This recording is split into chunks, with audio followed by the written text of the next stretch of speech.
everyone and welcome to Brown Beautiful. Today I'm doing this green smoky eye with loads of glitter to match my outfit. I'm not really going anywhere, but I was so inspired when I saw this top in my wardrobe.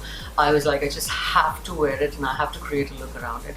But this is a very party look. As you can see, you can wear it to weddings as well. Indian weddings, this would be perfect. And also for Valentine's Day that's coming up, if you're going out partying at night, then this is really good. I really wanted to do like a halo smoky eye for the longest time and something with a lot of glitter and drama, and this is it. I kept everything else as neutral as possible because the focus is on the eye. So if you'd like to see how I achieved this look, then please stay tuned and keep watching. Now I've already moisturized my face, so I'm going ahead with my foundation, and I'm using the Kat Von D foundation and my Urban Decay foundation mixed together. It's still a little bit light for me, but we can work around it because I am going to use a ton of bronzer, so I'm going to balance it all out anyway. And then going in with the Ofra Cosmetics Eyebrow Gel in dark brown, I am going to fill in my brows.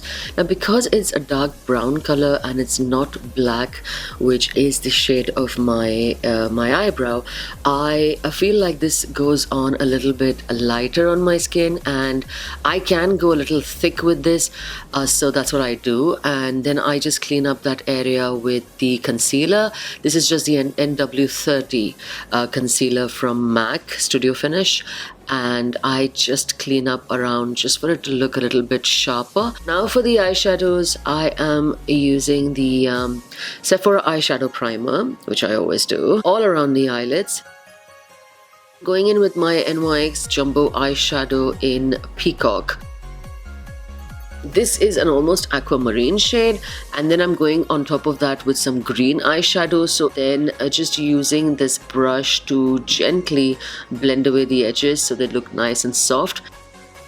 And then now I'm using the Maybelline Color Tattoo Eye Chrome in Sapphire, and you can already see the duochrome effect that's happening here. I'm just going to pop that on the eyelids, and then I am going to gently blend away the edges, just soften them. Now going with the eyeshadow, I'm working on my corners because I've decided to do again a halo effect, and I'm using a very dark brown shade from the Morphe eyeshadow palette. This one's the Natural Glow matte palette. First I'm going to pat the colors in, and then I'm going to gently blend the edges and move that eyeshadow product all over the eyelid, and then going in with that orangey shade just on the outside to build like a transition color, and I'm taking it pretty high on the brow bone today.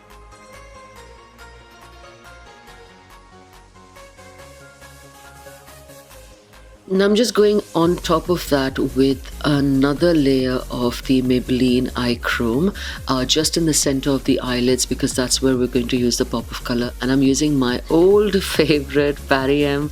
This is the Dazzle Dust in petrol black. I don't know if they still do this. Even at that time, it was very difficult to get my hands on it, and I got this about 5 or 6 years ago. And this Dazzle Dust is amazing. I mean, look at that color. It's very subtle. You can wear it on its own. Of course, I'm going to top it with some glitter, but look at how beautiful that pigment is. I'm just popping some in the inner corners, not taking it all the way, just the inner corners of the eyes and on the center of the lid for a spotlight effect, and then just blending the edges to make sure that there are no harsh lines. Everything is nice and soft. With halo eyes, you have to blend as you go. And now I'm going to gently fill in the waterline and the upper waterline and the lower waterline with my ColourPop Cream Gel Liner in black. This is the one they call Swerve. I'm not taking a whole lot of product on the lash line, as you can see, just whatever is remaining on the brush. And now I'm going to use my concealer. This is the Maybelline concealer in light medium, and I'm just taking it in the inner corner of my eye. And then I'm taking the MAC Studio Finish concealer in NW30, and just taking it to the outer part of my eyes.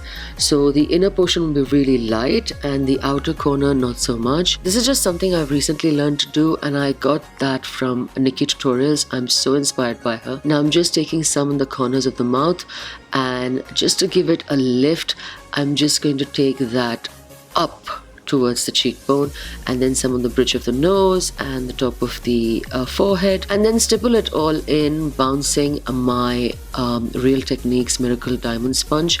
I cannot rave enough of this. I know I've done it before, but this goes everywhere, and this is such a great blender that I've actually stopped using my beauty blender. And I'm just going to set it all in place with my lovely NYX HD finishing powder in Banana. And I'm just going to smudge that lower lash line before going in with the eyelash curler. This is from Lily Galici, and I got this when I ordered like 2 lashes from them.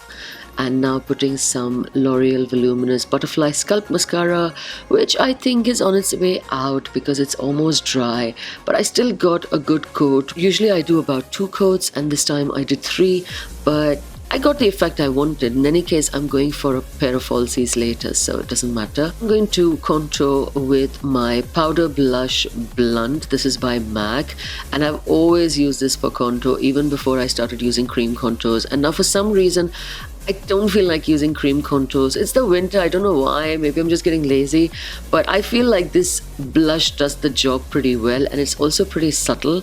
So here I am doing my cheekbones, on the bridge of my nose, and now for the jawline, and then going in straight with the Milani bronzer, which I can't seem to stop using. I use it like every day now, whether I need it or not, whether I've put any other makeup or not, because it just gives you a healthy glow, and it also makes me feel like I'm in summer rather than winter. And now for the NYX Sweet Cheeks blush, I'm just using that pop of a very peachy pink shade. It's very light and very subtle because I don't want anything interfering with the eyes that we did. I mean, eyes are dramatic enough. Now again going in with the Milani bronzer just to make sure that nothing is too bright. I want everything to look as neutral, natural as possible on the rest of the face so that nothing competes with the eyes. And now I'm going to pop some Blissful. This is the Ofra Cosmetics highlighter, but I have wet my brush because this really makes the highlighter go on really strong. And just popping some on the brow bone as well, the same highlight. And now I'm going to work on my lips, and then I just use the NYX lip liner all over, and then the Anastasia Beverly Hills color in Ashton, and I'm going to just use the lip brush to just smooth it all over my lips. I don't want any harsh lines, I just want a hint of color there, and this brown I think does it. Now for the highlight of this look, I'm using Distortion. This is the Heavy Metal Glitter Eyeliner by Urban Decay. I'm just going to pop it in the center of the eyelid, and then pop some lashes by House of Lashes. These are very light because I wanted the makeup to be visible. I didn't want very thick eyelashes. Now just taking off all those pesky pins, clips from my hair and setting my makeup with the Makeup Forever setting spray, bouncing everything in place with the Real Techniques brush, and this is it. I hope that you like this look, and if you did, then please give this video a thumbs up and subscribe, and I look forward to reading your comments. And I also have my social media links down below in the description box. All the products I've used today will be listed in the description box, so make sure you check that out. And that's it then. I will see you guys in my next video. Thank you so much for watching.